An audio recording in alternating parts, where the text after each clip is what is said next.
জন্য ভালো, বাংলাদেশের জন্য ভালো, সেই কাজগুলো সরকার চোখ বন্ধ করে করতে পারতো।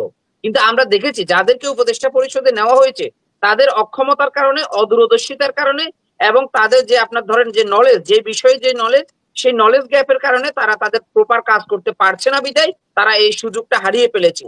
তা আপনি সেই চেয়ার দিলে তো সেই জাতি তো তারা তো এনজয় করছে, তারা ওই চেয়ারের মর্যাদা বুঝছে না। আমি যদি আপনাকে একেবারে রিয়েলিটি বলি, যদি সামনের ফেব্রুয়ারিতে যদি নির্বাচন হয়, 7 মাস পরে 9 মাস পরে আপনি এই সরকারকে খুঁজে পাবেন? দেখা একটা নিয়ম করে দেখ যে কালো টাকার মালিক যারা, তারা যেই দলেরই হোক তারা নির্বাচন করতে পারবে না। যাদের বিরুদ্ধে সত্যিকার অর্থে মামলা আছে, যারা অপরাধী, ক্রিমিনাল, যারা দ্বৈত নাগরিক, তারা নির্বাচন করতে পারবে না সত্যিকার অর্থে। যারা দেশপ্রেমিক, জনবান্ধব রাজনৈতিক দলগুলো সেই প্রার্থীটা আনতে বাধ্য হবে। বাংলাদেশে এই বর্তমান পরিস্থিতিতে এখন যে অবস্থাটা বিরাজ করছে, এই অবস্থার জন্য আমি মনে করব যে একমাত্র বর্তমান সরকার দায়ী। বর্তমান সরকার দায়ী বিদায় রাজনৈতিক দলগুলো, রাজনৈতিক ব্যক্তিগুলো, রাষ্ট্রের কোনো অর্গানকে সরকার এখন পর্যন্ত নিয়ন্ত্রিত অবস্থায় আনতে পারে নাই। এই যে রাজনৈতিক দলগুলোর দ্বিমুখী আচরণ, এই যে বর্তমান যে ঐক্যমত কমিশন হচ্ছে, এই ঐক্যমত কমিশনে আপনি দেখেন বিশেই দুই একদিন পর পরই মিটিং হচ্ছে। কি নিয়ে আলোচনা হচ্ছে মিটিং এ? তত্ত্বাবধায়ক সরকার ব্যবস্থা আসবে কি আসবে না, এটা নিয়ে আলোচনা, ঘন্টার পর ঘন্টা আলোচনা করা হচ্ছে। সংবিধানের কোন অনুচ্ছেদ থাকবে কি থাকবে না। আমি তো মনে করি যে এখন যা হচ্ছে এটা জাতির সাথে প্রহসন করা হচ্ছে এবং শুধুমাত্র সময় ক্ষেপণ করা হচ্ছে। আরেকটা বিষয় দেখুন, সবচেয়ে ইন্টারেস্টিং বিষয় হচ্ছে যেই দলগুলোর ভোটের মাঠে আপনার মাইন্ডেডটা খুবই অল্প, তারা একদিকে নির্বাচনের বিরোধিতা করছে, অন্যদিকে তারা নির্বাচনী প্রচার প্রচারণা করছে, প্রার্থীতা ঘোষণা করছে। এটা কি জাতির সাথে দ্বিমুখী আচরণ না? আপনাকে যদি রাজনীতি করতে হয়, আপনি ছোট দল হবেন বা বড় দল হবেন সেটা বড় কথা না, কিন্তু আপনার মধ্যে পার্সোনালিটি থাকতে হবে, ব্যক্তিত্ব থাকতে হবে। যে আমি সকালে যে কথা বলছি বিকেলে এমন কথা বলবো না যে আমার সকালের কথার সাথে সাংঘর্ষিক হয়ে যায়, অথবা আমি মুখে এমন কথা বলবো না যেটা আমার কাজের সাথে সাংঘর্ষিক হবে। তো এই যে রাজনৈতিক দলগুলো, তারা যে কথা বলছে সেই কাজ করছে না, অর্থাৎ তাদের কথা এবং কাজের সাথে সাংঘর্ষিক অবস্থায় যাচ্ছে। তো তারা জাতিকে আমি তো মনে করি যে ভালো কিছু কি দিবে? পাঁচটার ফল হচ্ছে একটা নতুন একটা বাংলাদেশে, একটা নতুন করে বাংলাদেশটা বিনির্মাণ হবে। এই যে বড় একটা রাজনৈতিক দল, ধরেন স্বাধীনতা যুদ্ধের সময় যেই দলের সবচেয়ে বেশি ভূমিকা ছিল, সেই দলটা আজকে এই দেশ থেকে পালিয়ে গেছে মানুষের সাথে প্রহসন করার জন্য, দুর্নীতি করার জন্য, প্রতারণা করার জন্য, একনায়কতন্ত্র কায়েম করার জন্য। তো আমরা দেখতে পাচ্ছি যে এই 5ই আগস্টের পরে ধরেন নতুন গড়ে ওঠে একটা রাজনৈতিক দলের বিরুদ্ধে বড় বড় এলিগেশন গুলো আসছে। যেখানে 16 বছরে 400 কোটি টাকার ইলিগেশন আসছে, সেখানে আপনি 7 মাসে 400 কোটি, 350 কোটি টাকার ইলিগেশন আসছে এই উপদেষ্টাদের পিএসদের বিরুদ্ধে। তো করছে কি করছে না সেটা বড় কথা না, আমার কথা হচ্ছে এই ধরনের ইলিগেশন আসবে কেন? এত শর্ট টাইমে নৈতিকভাবে যদি এতটা আপনি মোরালিটি লেস হয়ে যান, তাহলে আপনি জাতিকে কি দিবেন? এটা আমি মনে করি যে বাংলাদেশের মানুষ এখন পর্যন্ত তাদের ভাবার সময় এসেছে। আরেকটা কথা, এই সরকারের মধ্যে আমি তো মনে করি না যে ধরেন রাষ্ট্রকে একেবারে ম্যাচ বাংলাদেশের ধরেন স্বাধীনতার পরে আমি মনে করি না যে কোন সরকার এত সুযোগ পেয়েছে। সারা বাংলাদেশের প্রত্যেকটা রাজনৈতিক দল, প্রত্যেকটা মানুষ, প্রত্যেকটা ব্যক্তি এই সরকারকে চোখ বন্ধ করে সমর্থন করেছে।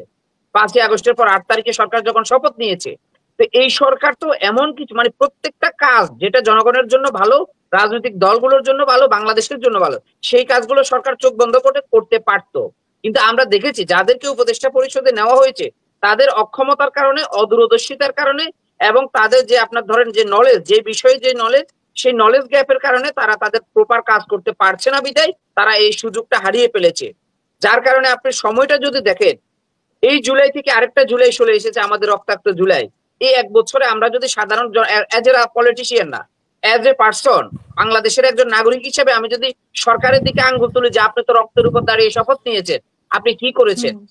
এখনো পঙ্গু হসপিটালে গেলে চিকিৎসা হচ্ছে না, এটা নিয়ে কথা উঠছে। এটা তো আমি মনে করি সরকারের একেবারে ধরেন গলায় জুতার মালার মতো। সরকারের গলায় কেউ জুতার মালা পরিয়ে দিয়েছে যে আহতরা এখনো চিকিৎসা পাচ্ছে না, শহীদদের তালিকা করা হয় নাই। এটা তো রক্তের সাথে বেইমানি করেছে সরকার। তাহলে যেই সরকার রক্তের উপর দাঁড়িয়ে রক্তের সাথে বেইমানি করে, সেই সরকার আর জাতিকে কি দিবে? আমি এই জুলাইটা না আসলে এই কথাগুলো বলতাম না আপা। খুব দুঃখের সাথে বলছি, আপনি তো জনপ্রিয় একটা চ্যানেল করেন, আপনি খোঁজ নিয়ে দেখেন যারা সত্যিকার অর্থে আহত হয়েছে গত জুলাইতে, এই 1 বছরে তাদের এখনো প্রপার ট্রিটমেন্ট কেন হচ্ছে না? তারা রাষ্ট্রের কাছে কেন করোনা ভিক্ষা হচ্ছে? কেউ 10,000 দিচ্ছে, কেউ ক্রেডিট নিচ্ছে, একটা ছবি উঠাচ্ছে যে আমি একজনকে চিকিৎসা করছি। তারা কি এটার জন্য জীবন দিচ্ছে? ভিক্ষা সত্যিকার নেওয়ার অর্থে মতো তো তাই অবস্থা। না। ভিক্ষা নেওয়ার জন্য অবস্থা হচ্ছে। আপনি শহীদদেরকে দেখুন, শহীদদের পরিবারদেরকে এনে কেউ একটা চেক ধরিয়ে দিচ্ছে, কেউ একটা উপহার দিচ্ছে, সেটা ছবি তুলে ক্রেডিট দিচ্ছে যে শহীদদের পরিবারকে কেউ সামনের মঞ্চে এনে বসাচ্ছে। এটা তো আমরা চাচ্ছি না, এটা তো আমরা চাই না। আমরা চাচ্ছি যে রাষ্ট্রীয়ভাবে শহীদদেরকে একটা তালিকা করে তাদেরকে একটা সম্মান দিবে, অর্থনৈতিক সুবিধা না, আমরা সম্মানের কথা বলছি। আর সত্যিকার অর্থে যারা আহত হয়েছে তাদেরকে পুনর্বাসন করতে হবে, তাদের পরিবারকে মানে তাদের যে ইনজুরি হয়েছে, তাদের যে লস হয়েছে সেটা দিবেন। আপনাকে তো কেউ করোনা ভিক্ষা দিতে বলে নাই, বছরের পর বছর, 1 বছর হয়ে গেছে। মোটা দাগে যদি আপনি এই প্রশ্নগুলো নিয়ে আসেন, এই সরকার কি জবাব দিতে পারবে? এই সরকার তো জবাব দিতে পারবে না। আর একটা বিষয় আপনি দেখুন, ধরেন আমরা যারা রাজনীতি করছে বা গত 15 বছর যারা রাজপথে সংগ্রাম করেছে, তারা যদি 15 বছর সংগ্রাম করার পরে যদি একটা চেয়ার পেত, সেই চেয়ারের অরিজিনাল অর্থে মূল্যটা কত সেটা তারা জানতো। কিন্তু আমরা দেখতে পাচ্ছি এমন কিছু ব্যক্তিকে আমদানি করে নিয়ে আসা হচ্ছে, মানে যারা সেই মন্ত্রী তো দূরের কথা, তারা জীবনে কখনো কল্পনা করে না যে আমরা এমপি হব। তা আপনি সেই চেয়ার দিলে তো সেই জাতি তো তারা তো এনজয় করছে, তারা ওই চেয়ারের মর্যাদা বুঝছে না। আমি যদি আপনাকে একেবারে রিয়েলিটি বলি, যদি সামনের ফেব্রুয়ারিতে যদি নির্বাচন হয়, 7 মাস পরে 9 মাস পরে আপনি এই সরকারকে খুঁজে পাবেন? এই সরকারের কোনো উপদেষ্টাকে আপনি খুঁজে পাবেন? পাবেন না। যদি রাজনৈতিক সরকার হতো, ভোটের জন্য আবার জনগণের কাছে যেত, তিনি বাংলাদেশে আবার রাজনীতি করতেন। কিন্তু এই সরকারের উপদেষ্টাদেরকে আপনি কোথায় পাবেন? তারা যা করছে তার জবাবদিহিতার জন্য কি আপনি তাদেরকে খুঁজে পাবেন? আপনি তাদেরকে পাবেন না, আমি আপনার এই টকশোতে চ্যালেঞ্জ ছুড়ে বললাম। সুতরাং যেই সরকারের উপদেষ্টাদেরকে 9 মাস পরে খুঁজে পাবেন না, দ্বৈত নাগরিকত্বের, না না, আমি বিদেশি হলে সেটা সমস্যা না, আমি বলছি যে তাদেরকে তো আপনি খুঁজে পাবেন না, তাহলে আমরা যাদেরকে খুঁজে পাবো না, সেটাও বড় সমস্যা, সেটাই আমি বলছি। মানে এই যে বিষয় দেখুন, আমি সেখানে চাকরি করলাম, আবার আমি চলে আসলাম, আমি যেহেতু ব্রিটিশ নাগরিক আমি চলে আসলাম, তা আমাকে আর কোথায় খুঁজে পাওয়া যাবে? সেরকমই তো বিষয়টা। তখন তাদের দেশে তো তাদের বাড়ি চিন্তা থাকে না। এই সরকারের সাথে আপনি দেখেন বড় বড় জায়গায় ম্যাক্সিমাম যাদেরকে নিয়ে আসা হচ্ছে তারা চুক্তিভিত্তিক আসছে, যে এই 1 বছর আমি কাজ করব, তারপরে আমি আবার আগের জায়গায় ফিরে যাব। এই হচ্ছে তাদের অবস্থা। তারা তো ওয়ান কাইন্ড অফ জব, তারা তো একটা জব করতে আসছে। তো এই রাজনীতি তো কোনো জব না, রাষ্ট্র চালানো কোনো এনজিও না। এই যে পাটোয়ারি ভাই যে কথাগুলো বলছে, জাতীয় ঐক্যমত কমিশন, আমি আবারও রিপিট করছি, এটা জাতির সাথে এক ধরনের প্রহসন করা হচ্ছে। কিসের ঐক্যমত? আপনি যদি গোল টেবিল একটা ধরেন, একটা রাউন্ড টেবিল আলোচনা করেন, আমি তো মনে করি যে 24 আওয়ার তারা যেগুলো নিয়ে আলোচনা করছে, এগুলো 24 ঘন্টার মধ্যে এই জিনিসগুলো জাতির সামনে বলা উচিত, যে হ্যাঁ এটা এই এই বিষয়ে একমত হয়েছে, আমরা এগুলো করব, যেগুলোতে একমত হয় না আমরা সেগুলো করব না, এই দিন নির্বাচন হবে, নির্বাচনের রোডম্যাপ দিয়ে দিচ্ছি। তো রাজনৈতিক দলগুলো একদিকে সরকারের সাথে সখ্যতা রেখে নির্বাচনের বিরোধিতা করবে, আরেকদিকে সরকারের সুযোগ সুবিধা নিয়ে নিজের প্রার্থীতা ঘোষণা করবে, দল গোছাবে।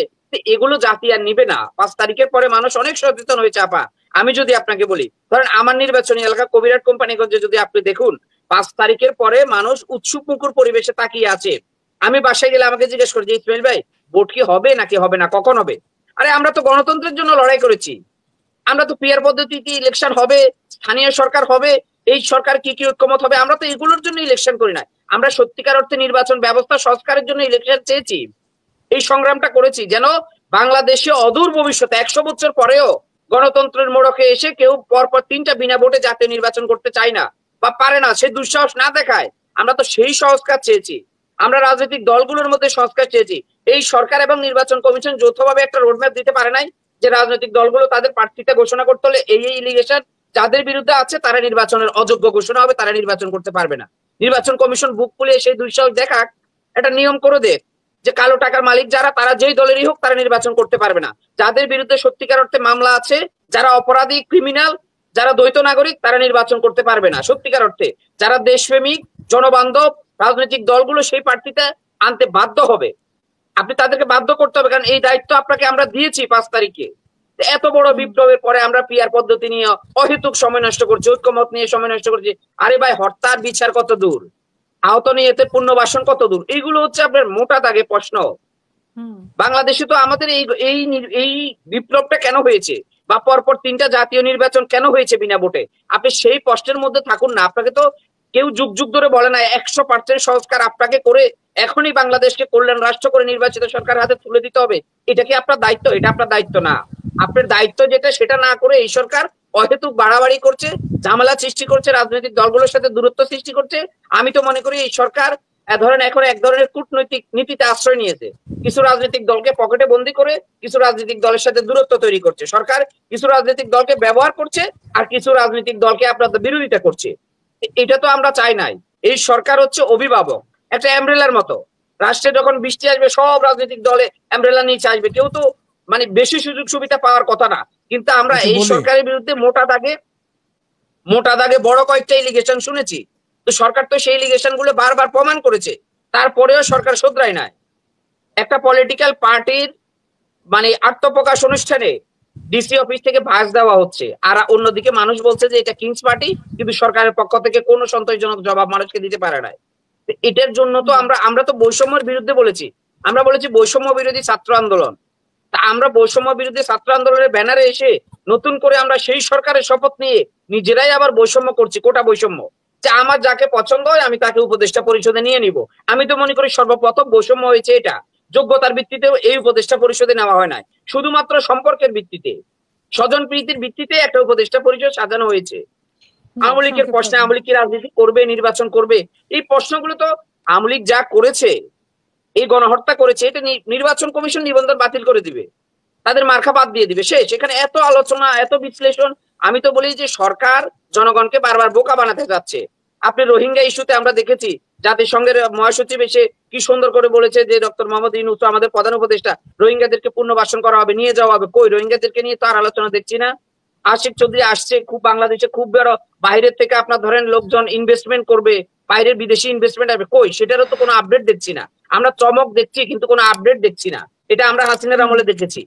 আমরা বাংলাদেশে অর্থনৈতিক উন্নয়নের জন্য সংগ্রাম করি নাই, আমরা গণতান্ত্রিক উন্নয়নের জন্য সংগ্রাম করেছি, বাক স্বাধীনতার জন্য সংগ্রাম করেছি। পাকিস্তানের সাথে আমাদের সবচেয়ে বড় ক্লাশ ছিল, তারা আমাদের ভোটের অধিকার কেড়ে নিয়েছে।